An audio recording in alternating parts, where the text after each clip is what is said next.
하나님 감사합니다. 오늘 새벽도 깨우고 불러주셨습니다.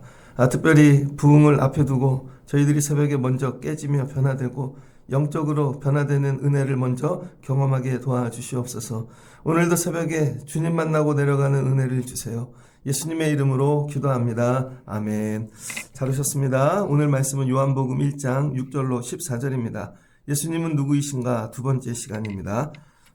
예수님에 대해서 제일 잘 기록한 데는 사복음서죠. 특별히 공간복음 다 맨날 공부하는 거니까 공통된 관점으로 기록된 게 공간복음이라 그랬죠. 예수님의 탄생부터 부활 승천까지 시간의 순서대로. 근데 요한복음은 예수님에 대해 말씀하고 있지만 시간 순서이 아니라 여기 예수님이 행하신 표적을 중심으로 7가지 표적이 나오죠. 그래서 요한복음을 표적의 책, 이적의 책, 기적의 책, 사인 이렇게 얘기를 합니다. 그런데 이 요한복음은 제일 늦게 기록되어졌어요. 사복음서 중에.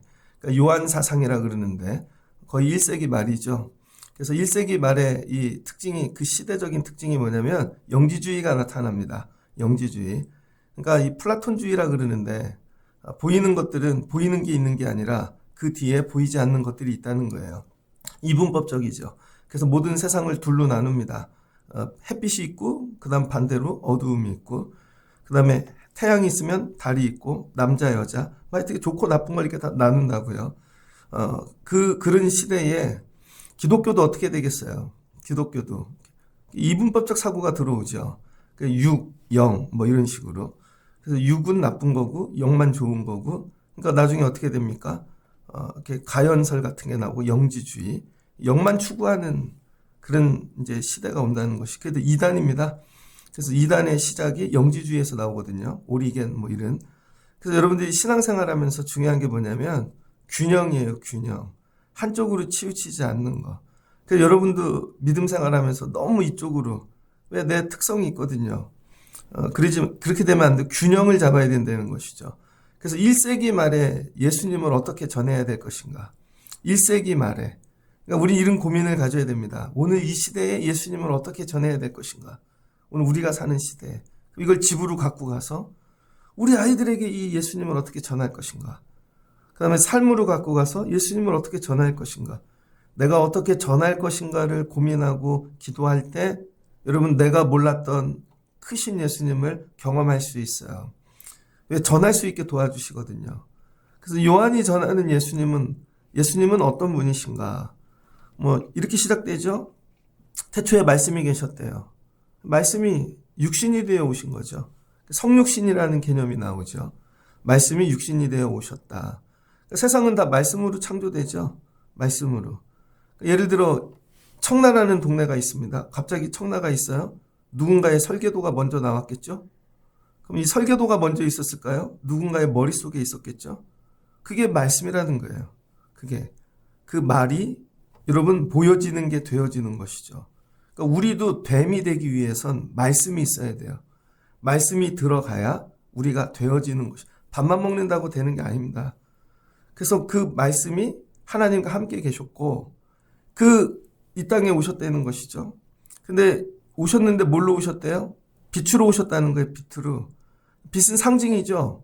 그 1세기 시대의 사람들에게 예수님 뭘로? 빛으로 오셨다는 거죠.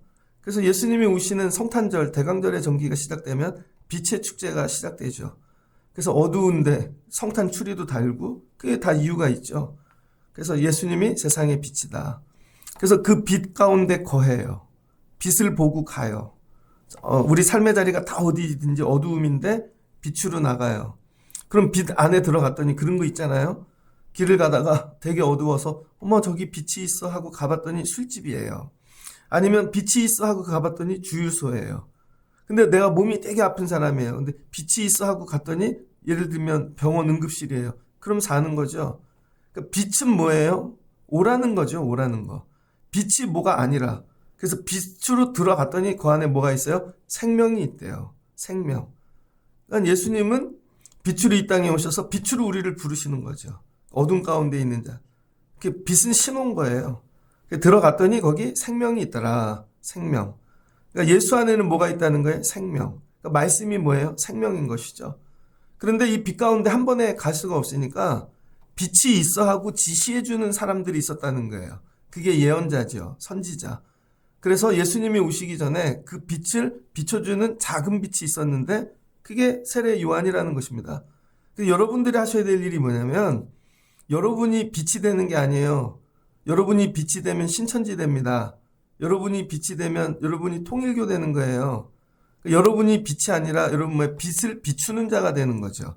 손가락이 되면 돼요. 저 손가락을 봐. 그랬더니 손가락 끝에 예수님이 있는 거죠. 이게 세례 요한이 그렇게 살았다는 것입니다. 그러니까 예언자라는 게 되게 어려운 게 아니라 내가 막 만들어내서 내가 뭐를 예언하려고 하면 되게 어렵습니다. 그게 아니라 그냥 비춰주면 돼요. 설교를요, 제가 짜내갖고 하려고 그러면 안 나옵니다. 교육전도사 할 때 새벽 예배 가끔 할 때 있었어요. 그러면 목사님이 이 전도사가 내일 새벽 예배 해봐. 그러면요, 잠을 못 자요. 새벽 예배 설교 길지도 않은데 그때 15분인가 했거든요. 빌립보서를 하려고 그랬 이게 새벽엔 안 나와요. 어지럽고 막 말씀을 뭐를 해야 될지 모르고 내가 막 만들어내려고 그러니까. 근데 여러분 설교를 어떻게 하냐면 토스해드리면 돼요. 빛을 저에게 주신 빛을 여러분에게 그냥 이렇게 비춰주시면 되는 거예요. 전달해주면. 그래서 여러분이 들으시다가 제가 어제 제 설교를 들어보니까 억양이 너무 조심하려고 애를 쓰는데 그러니까 뭐예요 여러분? 제가 해야 될 일은 그냥 너무 제가 하려는 비춰주면 되는 거예요. 비춰주면. 그럼 여러분도 예언자 되실 수 있어요. 여러분이 예수님을 비춰주면 돼요. 예수님을. 제가 나가서 예수님 비춰주게 하옵소서. 그래서 어떤 분들은 사람이 좋아서 교회 오는 분이 있죠. 나는 누가 이 교회에 있어서 난 이분이 좋아서 와. 그럼 그분이 예수 되는 거예요. 그게 아니라 저분 때문에 예수를 봤어. 그러니까 나는 뭐예요? 예수를 비추는 사람이 되면 되는 거예요. 그랬더니 요한이가 뭐예요? 예수님을 비췄대요. 그래서 사람들이 와서 물어요. 당신이 빛입니까? 그랬더니 아니래요. 나는 빛이 아니고 진짜 빛은 따로 있대요. 참 빛이 세상에 따로 오신다는 것이죠. 그는 이 빛이 아니요 이 빛에 대하여 증언하러 온 자다. 참빛 곧 세상에 와서 각 사람에게 비추는 빛이었나니. 여러분이 우리 믿음 생활하면서 다시 예수님이 빛이다. 그 안에 거하면 생명이 있다. 생명은 말씀이다. 다시 붙잡는 여러분들 되시기를 바랍니다. 그러면 그 예수님 안에 거했어요. 예수님께 나갔어요. 그랬더니 11절 자기 땅에 오매 그러나 예수님이 이 땅에 오셨대요. 영접하지 아니하였대요. 사람들이.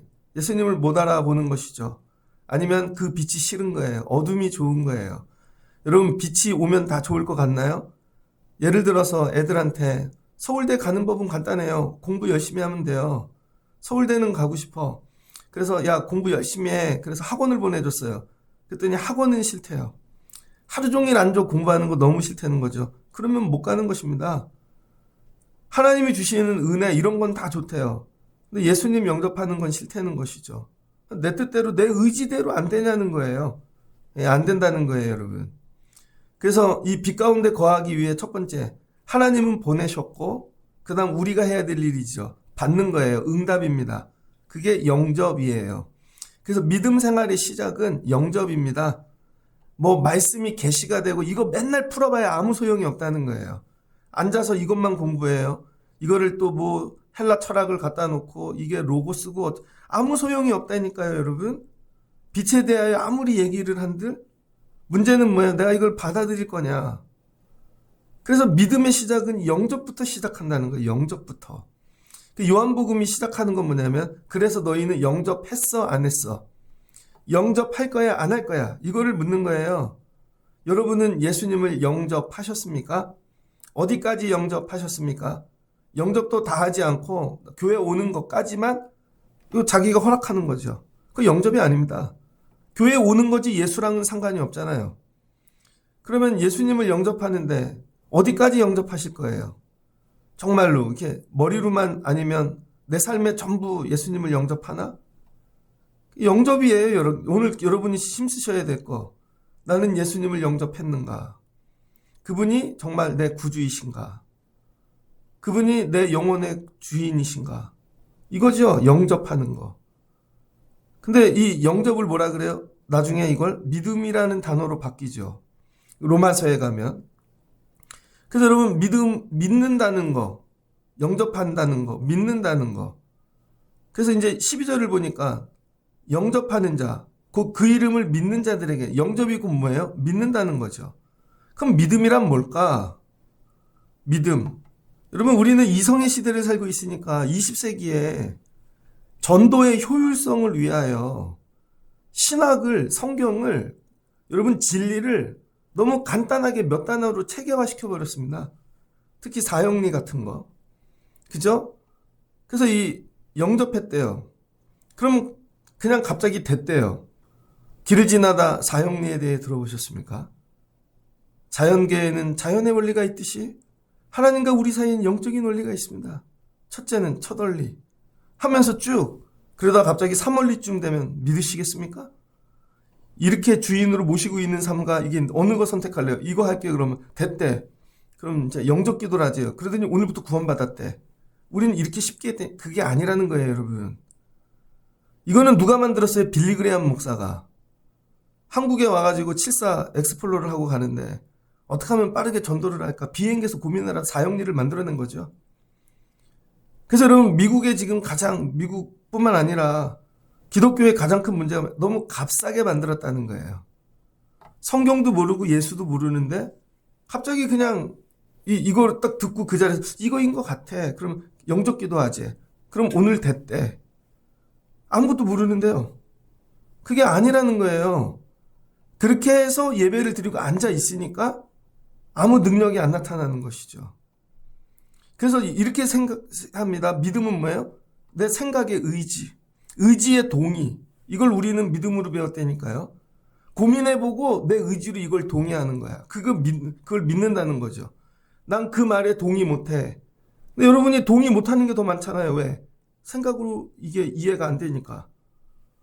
그래서 이게 믿음을 의지의 동의로 여긴다니까요. 내가 결정하는 거죠. 내가 의지가 이게 깨달아져야 된다는 거예요. 아니라는 거예요. 그럼 믿음은 어떻게 오는가? 믿음은, 제가 말해버렸네. 믿음은 오는 거예요, 여러분. 내 의지로 동의를 해주는 게 아니라, 여러분 그런 거 경험해 보셨어요? 예배 시간에? 그냥 믿음이 와요. 믿어져, 그게. 압도적인 은혜를 주셔서 눈물이 나. 이거는 내가 알고, 그냥 확 믿어져. 예수님이 나의 구주이신 게 그냥 확 믿어지고, 나를 살려주신 게 믿어지고, 내가 살아왔던 모든 것이 은혜인 게 그냥 이게 확 믿어져요. 그래서 여러분, 믿음은 여러분의 의지로 짜내서 동의하는 게 아니라 믿어져야 되는 거예요. 이거조차 은혜라는 거예요. 믿어지게 하시는 은혜. 그러면 이걸 놓고, 그래서 방향이 완전히 달라요. 이 아이가 깨달아서 의지로 동의하게 만들려면 우리가 끊임없이 가르쳐야죠. 설득하고. 이렇게 가르치는 교회 할 거냐? 아니면 성령께서 진짜 믿음을 주시는 거죠. 그래서 우리가 한 게 아니라 그냥 믿어져, 어느 날. 이런 교회 할 거냐? 저는 믿어지는 교회가 맞다고 봐요. 우리의 힘으로 하는 게 아니에요. 여기에서 와서 하면 그냥 믿어져. 그게 오늘 그냥 새벽에 예배 어느 순간 그게 믿어져. 하나님의 사랑이 확 믿어져. 그런 거 경험해 보셨습니까? 좀 많이 경험해 봤는데. 초등학교 때요, 부모님하고 떨어져 살았습니다. 월계동에, 서울 월계동 성북역 있는데, 내려가면 성북역이 쫙 그 앞에 식당가가 있는데요. 저희 집이 약간 언덕이었어요. 지금은 아파트 단지 됐던데. 뛰어 내려오면서 그 삼거리를 막 뛰었는데요. 택시에 받쳤네요, 제가. 딱 느낌이 택시에 받쳤는데, 떨어지는데요. 이러면, 죽었구나.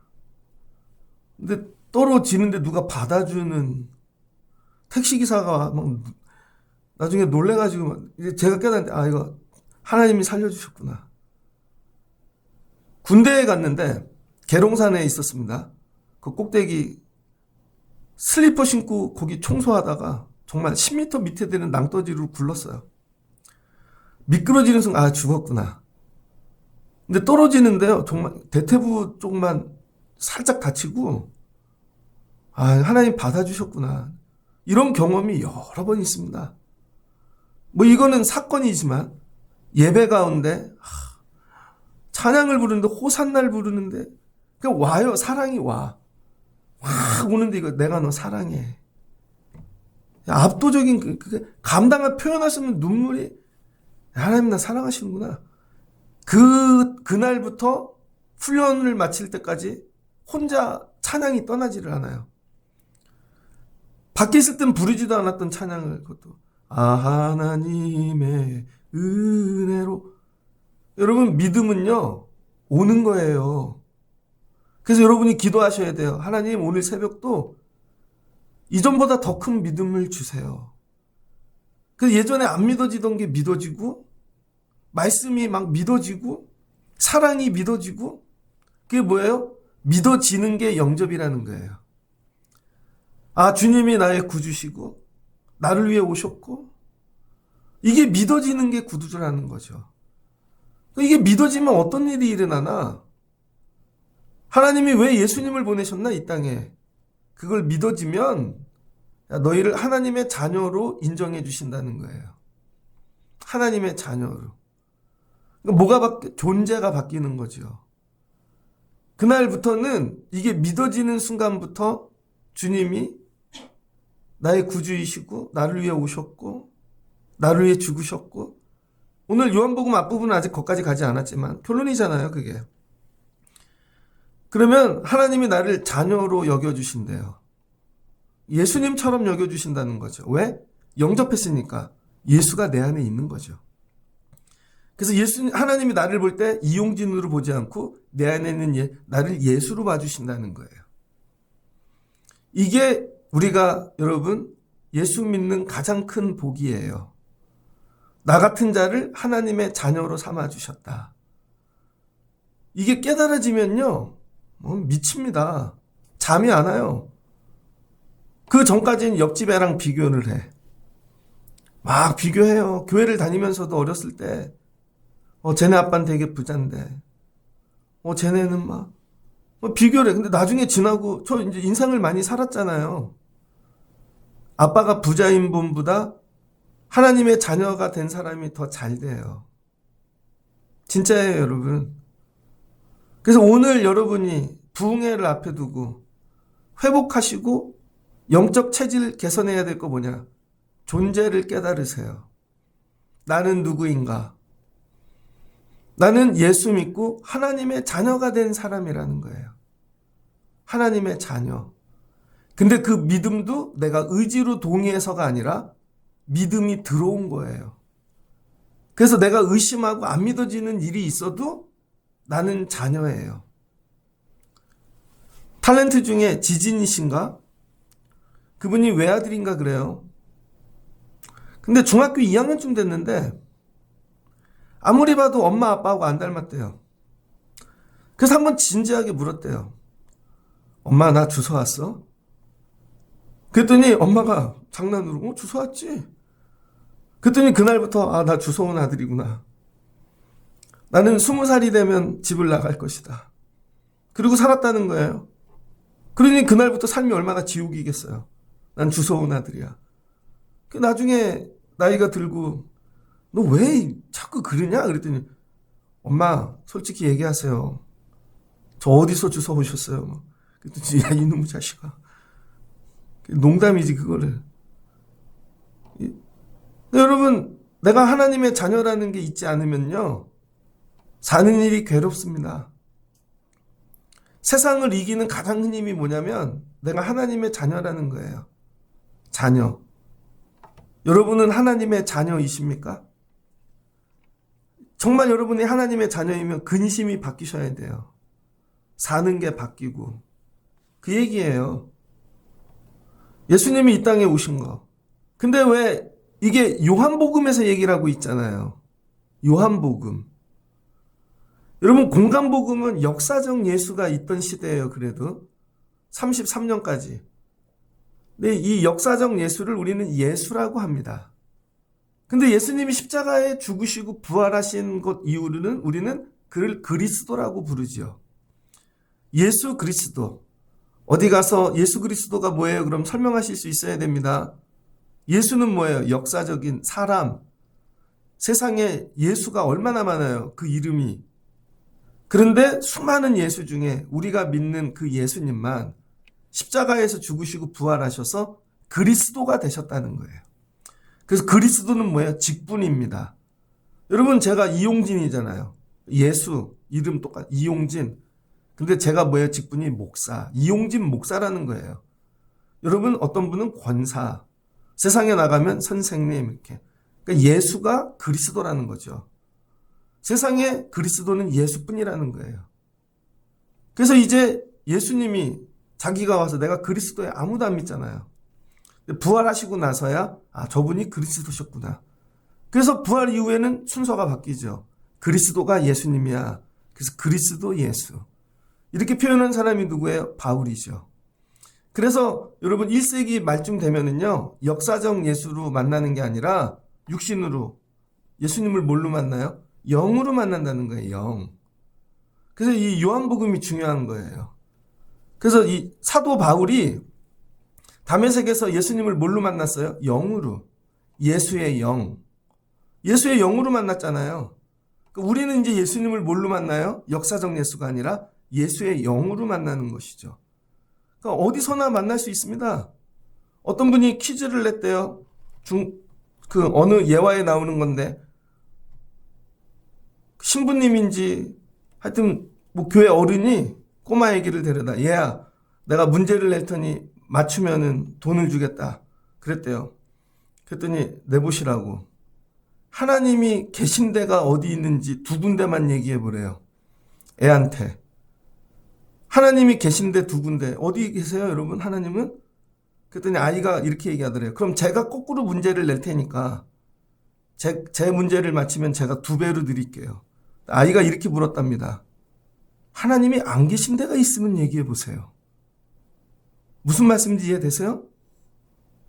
어른들 눈에는요, 하나님 계신 데가 안 보여요. 눈을 씻고 찾아봐도. 왜? 믿음이 좋아도, 신앙생활 오래 해도. 왜? 죄로 가득하거든요. 그러니까 여기도 하나님 안 계신 것 같고, 예배당에 와도 안 계신 거, 애가 묻는 거꾸로. 하나님 안 계신 데를 얘기해 보세요. 그 듣고 보니 하나님 안 계신 데가 없죠. 다 계시죠? 여러분은 하나님이 다 계십니까? 아니면 어쩌다 한두 군데 계십니까? 어린아이의 믿음이에요, 그게. 왜 영으로 오셨나? 어디에나 계신다는 거죠, 이제. 어디에나. 그래서 이제는요, 여러분, 우리는 영으로 예수님을. 여러분이 영의 사람들이 돼야 됩니다. 영의 사람들이. 영접하는 거죠. 이걸 누가 얘기했는가? 바울이 이거를 잘 정리해놨어요. 로마서 8장입니다. 그래서 이 그리스도 영 안에, 예수 영 안에 있는 걸, 이 로마서 8장 1절. 그러므로 이제 그리스도 예수 안에 있는, 여기 거꾸로 얘기하잖아요. 예수 그리스도가 아니라 그리스도 예수 안에 있는 자에게는 결코 정죄함이 없나니. 이는 그리스도 예수 안에 있는 생명의, 얘기하잖아요. 요한복음에서 생명. 이 생명의 성령의 법이 죄와 사망의 법에서 너희를 해방하였음이니라. 여러분, 이게 죄와 사망이 어두움이죠. 그런데 예수 안에 거하면 생명, 이 빛 가운데 여러분 생명이 있다는 것이죠. 그래서 예수 안에 거한다는 거, 앵크라이스트는 뭐냐면요, 우리의 생각이, 의지가 들어가는 게 아니라 그 영 가운데 거하는 것입니다. 그리스도의 영 가운데. 그래서 4절, 육신을 따르지 않고 그 영을 따라 행하는 우리에게, 영을 따라 행해야 돼요, 여러분들이. 육신을 따르는 자와 영을 따르는 자가 있다는 거예요. 육신의 생각은 사망이고 영의 생각은 생명과 평안이라. 이 영이 뭐예요? 예수의 영. 그래서 예수의 영이 내 안에 거하는 것이죠. 이 영이 내 주인이 되고 나를 다스리고 내 육신을 끌고 가고. 그래서 육신의 생각은 하나님과 원수가 된대요. 그러나 이 영은 뭐예요?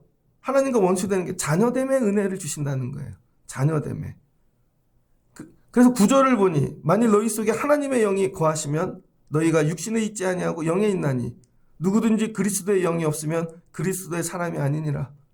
그러니까 여러분, 우리가 교회를 다님으로 그리스도인이 되는 게 아니라 그리스도의 영이 내 안에 거함으로 그리스도인이 되는 것이죠. 영은 밖으로 보여집니다. 그래서 표정이 바뀌어요. 어투가 바뀌고 어제 주일날 오후에 잠깐 어딜 갔다 올 때가 있었어요.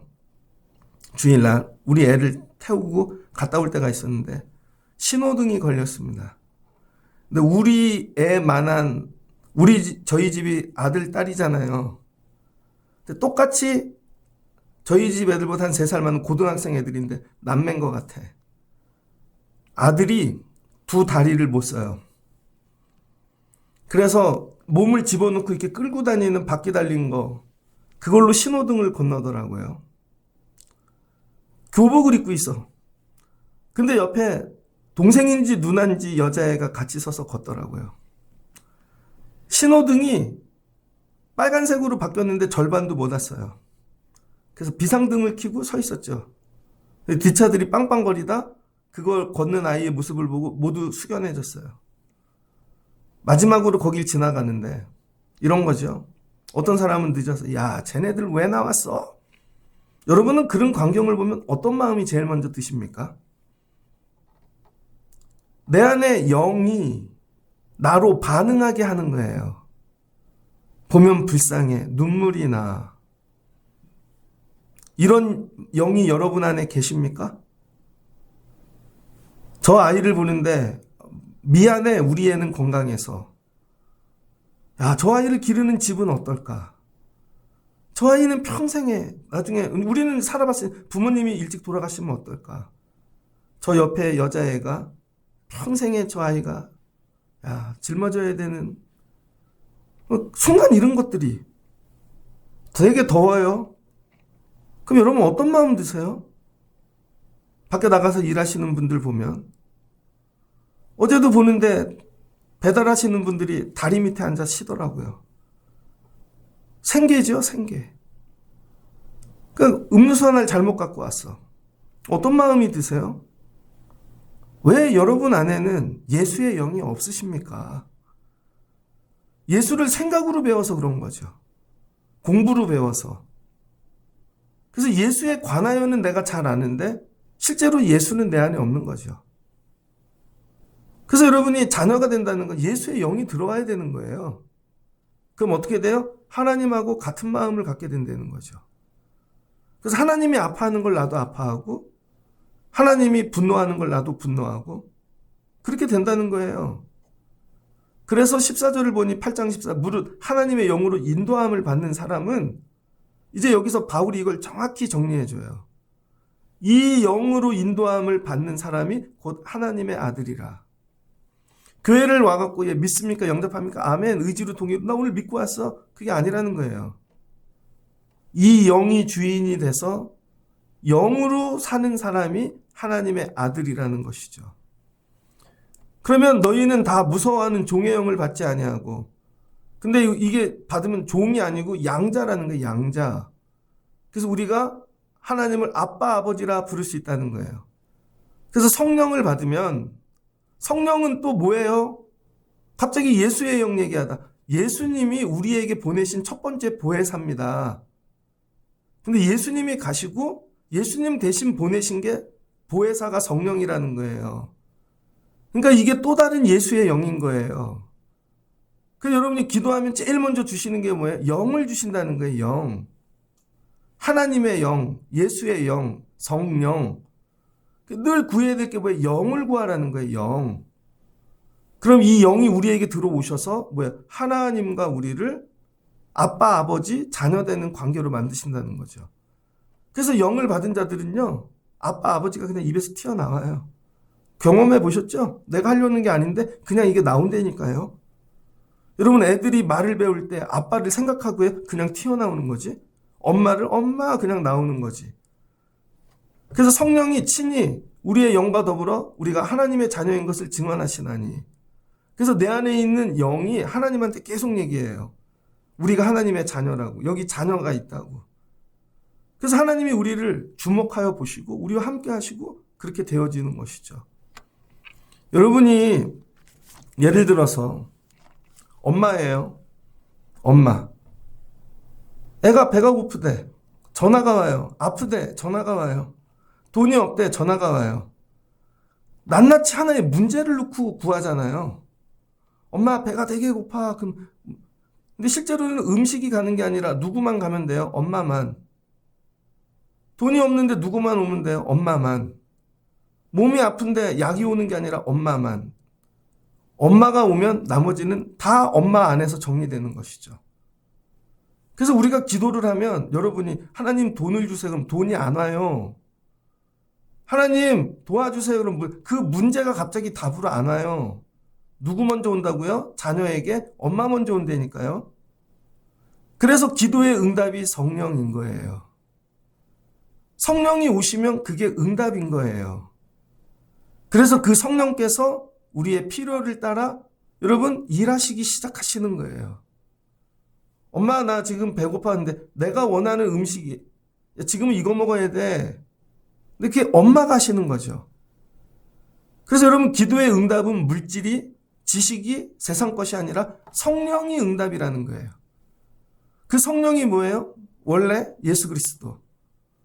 그래서 하나님이 우리에게 예수님을 주셨다는 건 뭐예요? 이미 응답이 되어졌다는 거예요. 근데 그 예수님이 내 안에 거하신다는 거예요. 내 안에. 그래서 세상엔 두 종류의 사람만 있는 거예요. 안에 예수가 있는 사람과 예수가 없는 사람. 그래서 대화를 해보면 알아요. 예배를 해보면 알아요. 내 안에 성령이 있으면요. 성령이 나로 손을 들게 만들어요. 그냥. 내가 드는 게 아니에요. 성령이 나로 말을 하게 만들어요. 근데 여러분 이 안에 영이 없으면 내가 손을 들어야 되나? 내 의지가 싸운다니까요. 내 의지가 동의를 해줘야 목소리가 나오고 내 의지가 동의를 해야 손으로 올라간다니까요. 아직 내 의지가 주인이라는 거예요.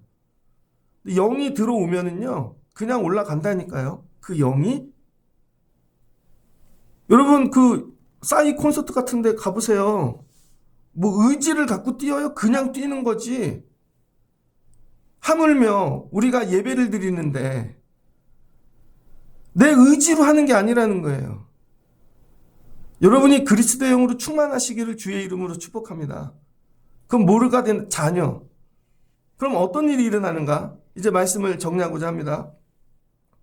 제가 중학교 3학년 때 1학년 때부터 친구가 있었어요. 제가 월계동에 그쪽 동네 학교를 다녔거든요. 저희 형은 월계중학교 나오고 저는 신창중학교 나왔는데 앞에 번동이 있었어요. 집이 멀어요. 집은 장안동. 버스 타고 17정거장. 근데 그 월계동에 산이 있는데요. 제 친구네 집이 거기서 하숙집을 했어요. 반지하부터 집이 3층짜리, 방이 16개, 마당이 되게 넓고. 중학교 1학년 때 만났는데 우리 집에 놀러 가자. 그럼 걔네 집에 놀러 가요. 이름이 찬식이에요. 근데 형이 그때 대학생, 누나는 고3. 2, 3년 보는 동안에 누나도 대학생 되고 갔더니 아버님이 계신데 아버님이 그때 한 60쯤 되신 것 같아요. 처음엔 되게 어려워요. 그 집 들어가려면 밖에 서서 띵동하고 찬식아 그래야 돼요. 한참 있다 나오고. 한 3년 다니니까요. 밥 먹으래요. 같이 먹어. 오늘 안방도 열어주셔. 나중에는 뭐예요? 아유 우리 아들 왔어 그러시더라고요. 그렇게 지내니까 아유 우리 아들 왔어. 그래도 여러분 진짜 아들한테 열어주는 데는 열어주지 않아요. 아들처럼 대해주는 거지. 그러면은요 밥도 주시고 때로 뭐 선물도 주고 뭐 용돈도 주고 그러세요. 그러니까 아들처럼 대우를 받는 거죠. 여러분이 예수의 영이 임하면요 하나님한테 아무 때나 나갈 수 있습니다. 예수님 같은 대접을 받을 수 있어요. 근데 오늘 여기서 더 나가라는 거예요. 근데 그 친구가 중학교에서 고등학교를 떨어졌습니다. 전교에서 2명 떨어지는 데를 떨어졌어요. 공부를 못해서. 부잣집 아들인데 그들이 자살하겠대요. 그 저를 찾아왔습니다. 그러더니 자기 부모님을 저한테 맡긴대요. 왜 그러냐? 형도 있고 그런데. 근데 자살을 못하고 재수를 했어요. 근데 고등학교를 또 떨어졌네. 그래서 전수학교를 갔어요. 지금은 뭐 그러는 거 해갖고 아주 큰 사장이 됐더라고. 텔레비에도 나오고 이삿짐 센터 아주 크게 하는. 야, 그걸 왜 나한테 맡겨? 여러분 제가 자녀됨의 은혜는 되게 좋아요. 가면 밥도 주고 나이가 드니까요, 자녀는 얻어먹는 것만 자녀가 아니더라고요. 몇 년 전에 한번 전화를 했습니다. 부모님 건강하시냐? 근데 어느 날 전화가 와서 우리 아버님 돌아갔어. 그럼 여러분 가봐야겠죠. 그래서 자녀됨에 일을 해야겠죠. 평상시엔 못해도 장례식 때는 가서 관도 들어드리고, 그 뭐예요? 자녀됨의 고난에도 참여해야 되는 것이죠. 성숙한 그리스도인이 된다는 건 맨날 자녀됨에 뭐만 주세요가 아니라 나이가 들면서 세월이 가면서 여러분 부모의 고난에도 참여하는 거예요. 그런 자녀는 부모 곁을 못 떠나죠. 심지어 그 부모님 때문에 결혼도 안 하는 자녀들이 있습니다. 보면 너 왜 결혼을 안 했어? 그러면 부모님이 힘드셔서 내가 모시느라고. 다른 자녀는 아닌데 그런 자녀 있다니까요. 다른 자녀는 나이가 들어도 아직도 달래기만 해. 근데 얘는 철이 들어갖고 아니야 그거 제가 감당할게요. 제가 감당할게요. 요즘 아이들에게 계속 가르치는 거. 너 나중에 나이 들면 아빠 구박하겠다. 너 용돈 줄 거야? 계속 얘기해야 되는 거죠. 그래서 바울이 얘기합니다.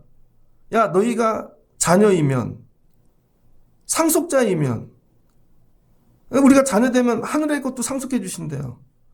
그러면 그 영광에만 참여하지 말고 고난도 함께 받아야 할 것이니라.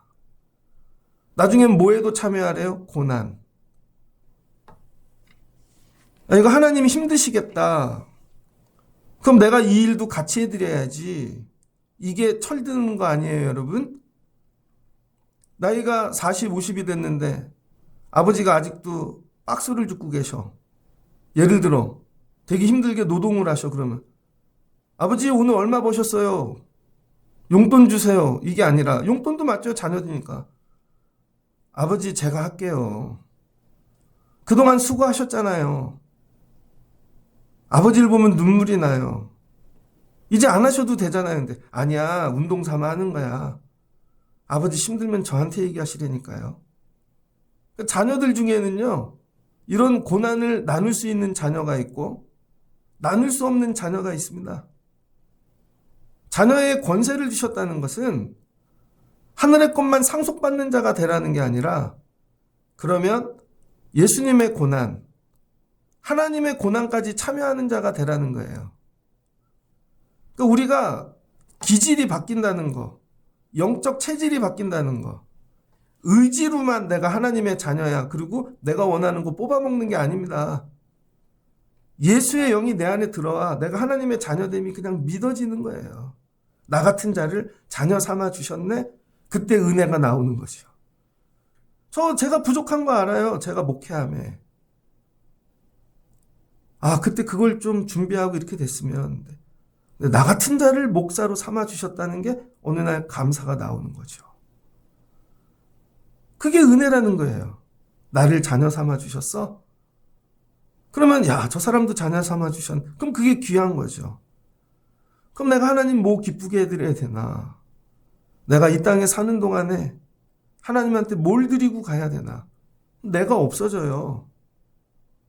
난 하나님께 뭘 드리고 가야 되나? 하나님 제가 이거 하나는 해드리고 가고 싶어요. 근데 하나님이 그거 원하시겠냐는 거예요. 자녀가 고생하고 우리의 마음을 받으시는 거지. 근데 하나님 제가 그거 참여하고 싶어요. 제가 도와드리고 싶어요. 이런 마음. 이게 자녀됨의 권세라는 거예요. 다른 사람은 부모님이 아파 누워있을 때 그 방에 못 들어가요. 남이니까. 근데 아들이니까 들어가서 아버지 제가 옷 갈아입혀 드릴게요. 어머니 제가 해드릴게요. 왜? 이게 자녀됨의 권세죠.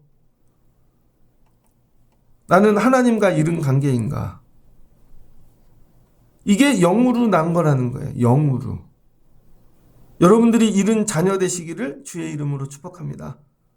그래서 오늘부터 살아갈 때 내가 육신으로 내 의지로 예수를 믿는 게 아니라 그리스도의 영이 내 안에 들어오셔서 내 주인이 되셔서 나로 믿어지게 하셔서 자녀됨의 삶을 살아가는 것이죠. 자녀됨의 삶. 이게 완전히 다를걸요. 그리고 의지로는 날마다 고민을 하는 거예요. 나는 왜 예수님의 마음이 없나? 나는 왜 저걸 보면 애통함이 없나? 왜 나는 저걸 보면 눈물이 나오지 않나? 왜 저 사람을 보면? 어제는 가끔 제가 여러분들 기도 제목 적어서 올려 보내잖아요. 어떤 제목은요 보다 눈물이 나요. 적으신 걸 보면 눈물이 나. 사는 게 이렇게 어렵구나. 다들 하나님 도와주세요. 애통함의 마음. 말씀이 육신이 되어 우리 가운데 거하심에 우리가 그의 영광을 보니 아버지의 독생자의 영광이요 은혜와 진리가 충만하더라. 여기서부터 시작하는 거예요. 여러분이 그리스도의 영이 충만하면 여러분에게도 이 은혜와 진리가 충만하게 되어질 줄을 믿습니다. 그래서 오늘부터 체질 개선, 그리스도의 하나님의 자녀됨으로 살려고 애를 써보세요. 그리고 의지로 그건 바라볼 수 있잖아요. 내가 이게 정말 하나님의 자녀처럼 사는 건지 말하는 건지 이거는 내 의지로 볼 수 있잖아요. 내가 왜 아직도 이게 안 됐나. 그런 걸 기도하시고 더 예수의 영 안에 거하기를 사모하시고 이 영에 이끌려 사실 수 있는 분들 되시면 나중에 은혜를 넘어 고난에도 참여하는 자가 될 것입니다. 이런 자녀됨의 은혜를 누리며 권세를 누리며 사실 수 있는 여러분들 되시기를 주의 이름으로 축복합니다. 그래서 예배 자리 나올 때마다 이렇게 고백하고 오세요. 아버지 저 왔어요. 아버지 저 왔어요. 그러면요 그냥 주님이 다 아세요. 아유 내 새끼 왔어. 여러분 그런 거 모르세요? 애들 문만 열고 들어와도 느껴지는 그 기운. 쟤 오늘 힘들구나. 어렵구나. 그러면 들어오면서 엄마 나 왔어. 아빠 나 왔어. 그럼 다 정리되어지는 거죠. 언제까지 교회를 손님처럼 학생처럼 다니실 거예요. 자녀됨으로 다니실 수 있는 여러분 되시기를 주의 이름으로 축복합니다. 같이 기도하겠습니다. 좋으신 하나님 감사합니다.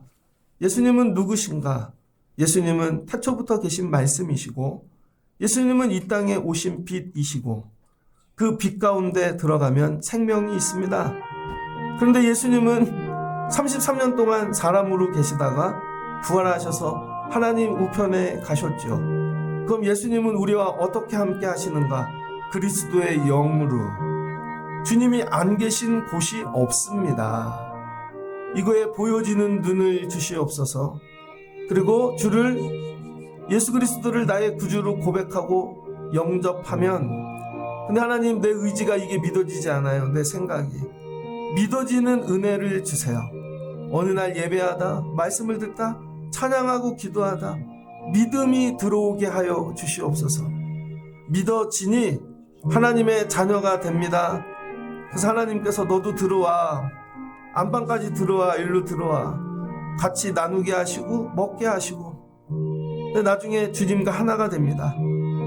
이 단계를 넘으면 하나님의 고난이 보입니다.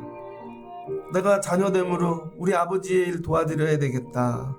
고난까지 참여하는 자. 예수님이 이 땅에 오셔서 아버지의 일을 십자가 지심으로 참여하는 것이죠. 이걸 교육으로 훈련으로 배워서 되는 게 아니라 그리스도의 영을 받음으로 되어지는 것입니다. 날마다 새벽에 올라와 자녀됨의 영을 받게 도와주시옵소서. 그리고 내려가 자녀로 승리하게 도와주세요. 그래서 우리가 형제 자매라 부를 수 있는 것입니다. 형제 자매인데 저 사람의 아픔이 보이는가? 왜 나에게는 예수의 마음이 없는가? 날마다 애통하게 도와주시고 오늘부터 자녀됨으로 삶이 변화되고 새로워지는 삶을 살게 하여 주옵소서. 예수님의 이름으로 기도합니다. 아멘.